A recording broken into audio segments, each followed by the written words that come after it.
कहते हैं। बोले तुम्हारे पति ने तो वरदान मांग लिया, अब तुम भी कुछ मांग लो। तो शत्रुपा ने कहा, प्रभु जो मेरे पति देव ने मांगा है मैं उससे ही प्रसन्न हूँ, लेकिन फिर भी मेरी डिटाई देखी प्रभु, बस इतना चाहती हूँ कि मेरा मन सदा सदा आपकी भक्ति, आपके चरणों में लगा रहे, मेरे अंदर वो भक्ति हो। और फिर मनु ने फिर कहा, प्रभु अगर आप आज्ञा दे एक चीज़ और मांगना चाहता हूँ। बोले मांगिए। बोले जब आप मेरे घर में पुत्र बन के आएंगे तो मेरा भाव आपके लिए भगवान का ना हो, मेरे लिए आप, मेरे मन में आपके लिए पिता और पुत्र का स्नेह हो। बोले इतना स्नेह हो, इतना स्नेह हो कि मैं आपके बिना एक क्षण के लिए भी रह ना पाऊं, और जिस क्षण आप मुझसे दूर होंगे उन क्षणों में मैं अपने प्राणों को त्याग कर दूं। इसीलिए तो राजा दशरथ चारों भाइयों को बहुत प्रेम करते हैं, लेकिन फिर भी राम से वो सबसे अधिक प्रेम करते हैं। और जब राम 14 बरस के लिए वनवास गए हैं तो अधिक देर तक दशरथ जीवित नहीं रहे। दशरथ ने राम राम कह कह के अपने देह का परित्याग कर दिया। बोले प्रभु आपके बिना मैं जी ना पाऊं अगर कभी आपसे बिछोड़ हो जाए, पर भगवान से मांगना तो यही मांगना। यहाँ पर मनु ने भी यही मांगा, प्रभु मेरा प्रेम आपसे किस तरह हो। बोले इस तरह हो जिस तरह से सांप बिना मणि के नहीं रह सकता, जिस तरह से एक मछली जल के बिना जीवित नहीं रह सकती, ठीक उसी प्रकार मेरा प्रेम भी आपके साथ ऐसा ही हो। असबरु माग चरण गही रही हो, एव मस्तु करुणा निधि कही हो। और भगवान ने एव मस्तु कहा है। और फिर उसके पश्चात भगवान कहते हैं, कुछ समय के पश्चात तुम दोनों पति पत्नी अवध के अंदर कौशल्या और दशरथ के रूप में आओगे, और तुम्हारे घर में ही मैं एक नहीं 4-4 रूपों में जन्म लेकर आऊंगा। बोले एक रूप में नहीं 4-4 रूप में आऊंगा। और वो 4 रूप कौन से थे? राम, भरत, लखन और शत्रुघ्न। राम की परछाई कौन है? लखन है। भरत की परछाई कौन है? शत्रुघ्न है। राम श्याम वर्ण के हैं तो भरत भी श्याम वर्ण के हैं, लखन गौर वर्ण के हैं तो शत्रुघ्न भी गौर वर्ण के हैं। अगर राम और भरत को कोई एक साथ देख ले तो पहचानना मुश्किल हो जाए इनमें से राम कौन है और भरत कौन है। दोनों हूबहू एक जैसे दिखते हैं। और क्या प्रेम है चारों भाइयों में, एक दूसरे के लिए प्राण न्यौछावर करने के लिए आतुर रहते हैं। बस यही प्रेम हम सब में भी होना चाहिए, हमारे परिवार में भी होना चाहिए। जब परिवार पर विपदा आए तो परिवार का अर्थ क्या है कि उस समय एकजुट हो जाओ, उस समय अलग अलग नहीं होना, उस समय अलग अलग नहीं होना। भले यूं किसी के पास आज समय हो कि ना हो, लेकिन जब घर में किसी के ऊपर विपदा आए तो कंधे से कंधा मिला के एक दूसरे के साथ खड़े हो जाना, क्योंकि जब सब एक साथ खड़े होते हैं ना तो वो दुख बहुत कम हो जाता है। आज परिवार में सदस्य ही कितने रह गए? पति पत्नी है, एक बच्चा है उनका, बस 3 सदस्य। अगर घर में कोई विपदा, कोई दुख आती है तो उसे कौन सुनेगा, किसको सुनाएंगे? पहले ज्वाइंट फैमिली हुआ करती थी, कितने कितने भाई, कितने कितने बहनें हुआ करती थी। जब घर में कोई संकट आता था, दुख आता था, पता भी नहीं लगता था दुख कब आया और कब चला गया, पता भी नहीं लगता था। लेकिन आज अगर किसी घर में 3 बेटे हैं, उनकी शादी हो गई तो तीनों के अपने अपने अलग अलग कमरे हैं, किसी के पास इकट्ठे बैठकर खाना खाने का समय नहीं है। दिन में एक बार तीनों आपस में मिलते भी नहीं होंगे। लेकिन यही संस्कार कौन सिखाती है? ये रामायण सिखाती है, और बहुत जरूरी है ये संस्कार। अगर हमें अपने बच्चों को, अपने परिवार को बचाना है, अपनी भारतीय संस्कृति को बचाना है, तो ये संस्कार अधिक जरूरी हैं। और मैं एक बात और कहूं, अगर आज इस विश्व के अंदर सबसे अधिक किसी कथा की आवश्यकता है तो वो राम कथा की आवश्यकता है। सबसे अधिक किसी बात की जरूरत है तो राम के चरित्र को सुनने की, राम के चरित्र को अपने भीतर उतारने की आवश्यकता है। क्योंकि आज जो संस्कार खत्म होते जा रहे हैं वो संस्कार इस राम कथा के भीतर है, वो इस राम कथा के भीतर है। इसीलिए मैंने बार बार जहां कहीं पर भी कथा होती है इस बात के ऊपर जोर दिया जाता है कि अपने बच्चों को राम जी की कथा में अवश्य लेकर आओ। गुण सागर जय कपीस तिहु लोग उजागर, राम दूत अतुलित बल धामा, अंजनी पुत्र पवन सुत नामा, महावीर विक्रम रंगी, कुमति निवार सुमति के संग,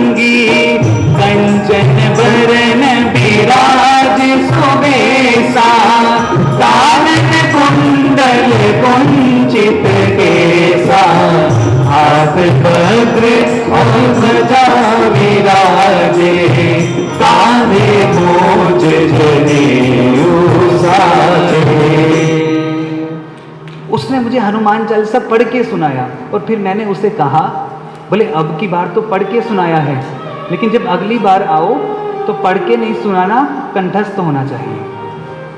पढ़ के नहीं सुनाना, अपने आप आना चाहिए। उस बच्चे ने अगली बार की प्रतीक्षा नहीं की, 2-3 दिन में ही बार बार हनुमान चालीसा पढ़ना शुरू कर दिया और बार बार हनुमान चालीसा पढ़ के फिर 2-3 दिन बाद के फिर आया मेरे पास कमरे में और फिर उसके पास किताब नहीं थी। फिर उसने बिना किताब के हनुमान चालीसा सुनाया, पूरा नहीं सुना पाया, आधा सुनाया, लेकिन सुनाया तो सही। और फिर बोला, क्योंकि इसके बाद अब बरनाला में कथा है, तो उसने मुझे प्रॉमिस किया, बोले महाराज जी जब अगले महीने फिर बरनाला में कथा है आप आओगे तो बिना देखे पूरा हनुमान चालीसा आपको सुनाऊंगा। जब ऐसी घटना घटती है तो माने कथा सार्थक हो गई। कथा में भले सैकड़ों आए, हजारों आए, लाखों आए, लेकिन अगर एक का भी मन परिवर्तित हो गया तो माने कथा सार्थक हो गई। इसलिए जहां कहीं पर भी कथा हो, सत्संग हो, अपने बच्चों को जरूर लेकर जाओ, अवश्य लेकर जाओ। आज जाना तो अपने बच्चों को कथा सुनाना, हनुमान चालीसा पढ़ के सुनाना, कथा में क्या सुना वो सुनाना। ये अति आवश्यक है महाराज, बहुत आवश्यक है। आज हम अपने बच्चों को कॉन्वेंट स्कूल में पढ़ाने लगे हैं। वो सनातन संस्कृति वहां नहीं मिल रही, पहले गुरुकुल हुआ करते थे। बच्चे जाते थे गुरुकुल में, अपने घर को कुछ सालों के लिए परित्याग करके, राम भी गए हैं गुरुकुल में, अल्पकाल विद्या सब पाई और बहुत कम समय के अंदर राम ने सारी विद्या को प्राप्त कर लिया। गुरुकुल में क्यों जाया जाता था? क्योंकि गुरुकुल में जाकर के कोई राजा का पुत्र हो चाहे कोई सेवक का पुत्र हो, एक समान रहते थे, एक ही कक्ष में नीचे सोया करते थे। सुबह उठकर आश्रम की साफ सफाई करना सब किया करते थे, जंगल में जाकर लकड़ियां चुनकर लाना सब किया करते थे। माने आगे जीवन में जाकर अगर कोई ऐसी स्थिति आ भी जाए कि खुद सारा काम करना पड़े, वो गुरुकुल में शिक्षा दे दी जाती थी। सुबह उठ करके सबसे पहले माता पिता को प्रणाम करना है, गुरु को प्रणाम करना है, ये गुरुकुल में सिखाया जाता था। आज हम सुबह उठते हैं, क्या कहते हैं? Good morning. हमें भी राम राम कहने में शर्म आती है, बच्चों को भी कहने में शर्म आती है, जबकि हमारी भारत की संस्कृति तो मानो महाराज हर चीज में राम ही तो थे। किसी को बुलाना होता था तो हम क्या कहते थे? राम राम भैया, यही कहते थे। किसी से मन मुटाव हो जाए तो हम क्या कहते थे? हमारी उससे राम राम हो गई। फिर उससे हम मिलने लगे, बातचीत करने लगे, फिर हम क्या कहते थे? अब हमारी उससे राम राम होने लगी है।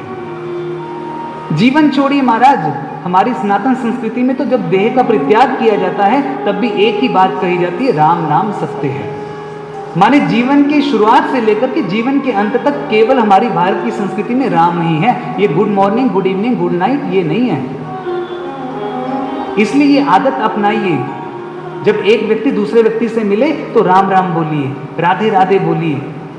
आप सबके पास गाड़ियां होंगी, अपनी अपनी गाड़ी के पीछे लिखवा दो राम राम राधे राधे। जब सड़क पर जाओगे तो आपके पीछे जो गाड़ी आ रही होगी उसका ध्यान आपकी गाड़ी पर जाएगा और उस पर लिखा होगा राम राम, और जैसे ही वो उसकी निगाह वहां पर जाएगी उसके मुख से भी निकल जाएगा राम राम।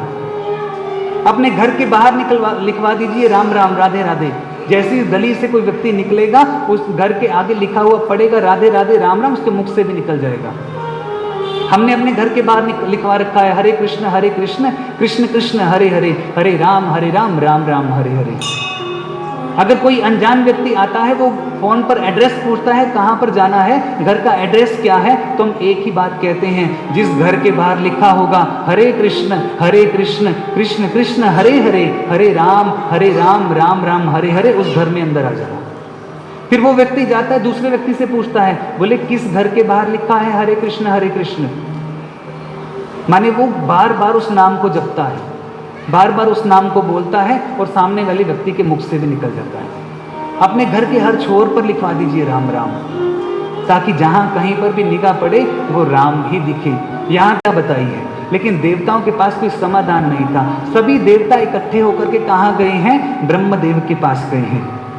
सुर मुनि गंधर्वा मिली कर सर्बा गे बिरंची के लोका, संग गोतनुधारी भूमि बिचारी परम विकल भय शोका। भय के मारे सभी देवता और गौ माता, वो धरती माता ब्रह्मदेव के पास गए। तो ब्रह्मदेव ने भी कहा, बोले इसका सलूशन मेरे पास तो नहीं है, लेकिन हाँ इसका सलूशन यदि किसी के पास है तो वो कौन है? नारायण है। बोले हम सब चलते हैं नारायण के पास। वो नारायण ही इसका कुछ समाधान करेंगे। लेकिन सब देवता आपस में खुसर फुसर करने लगे।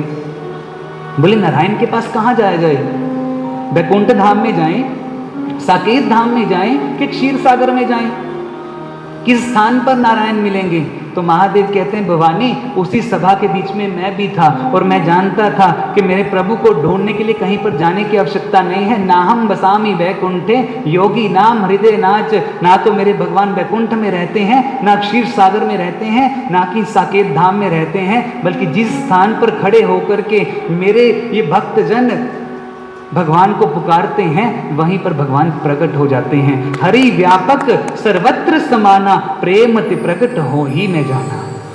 बोले उसी समय उस सभा के बीच में मैं भी था और मैंने सबको कहा हरि व्यापक सर्वत्र समाना, प्रेम ते प्रकट हो ही में जाना। बोले फिर सबने पुकारना शुरू किया है नारायण को, और यहां पर ब्रह्मदेव ने 4 छंदों के रूप में नारायण की स्तुति की है।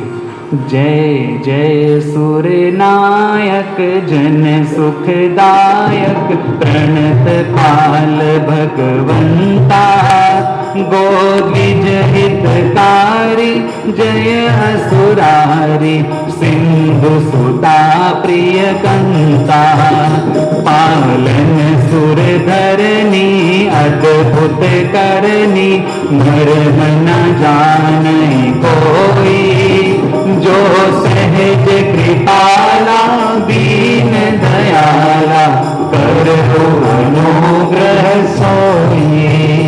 जय जय अविनाशी सब घटवासी, व्यापक परमानंदा, अभिगत गौतीतम चरित पुनीता, माया रहित मुकुंदा, जेहि लागी विरागी अति अनुरागी, विगत मोह मुनि वृंदा, निशिवासर ध्यावहि गुण गण गावन्, जयति सच्चिदानंदा, जेहि सृष्टि उपाई त्रिविध बनाई, संग सहाय न दूजा, सो करऊ आधारी चिंत हमारी, जाने भगति न पूजा, जो भव भय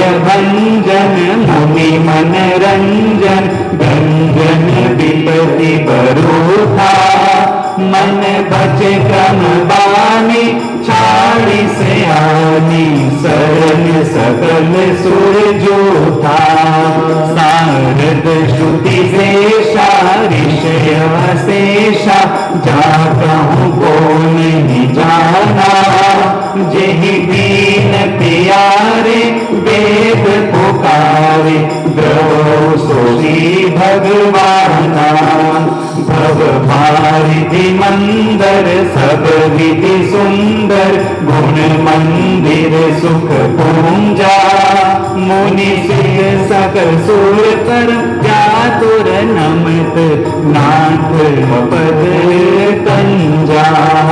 जय जय सुर नायक जन सुखदायक, प्रणत पाल भगवंता, गोद्विज हितकारी जय असुरारी, सिंधु सुता प्रिय कंता। ब्रह्मा जी के 4 मुख और ब्रह्मा जी ने 4 मुखों से 4 छंदों में नारायण की स्तुति की है। बोले प्रभु आपकी जय हो, आपकी जय हो। जिस भगवान के बारे में वेद भी नेति नेति कह करके शांत हो जाते हैं, जो सर्वव्यापक है, सर्वत्र है, ही इज ओमनी प्रेजेंट, जो हर जगह पर विराजमान है, उस भगवान की हम स्तुति करते हैं, उस भगवान की हम जय जयकार करते हैं।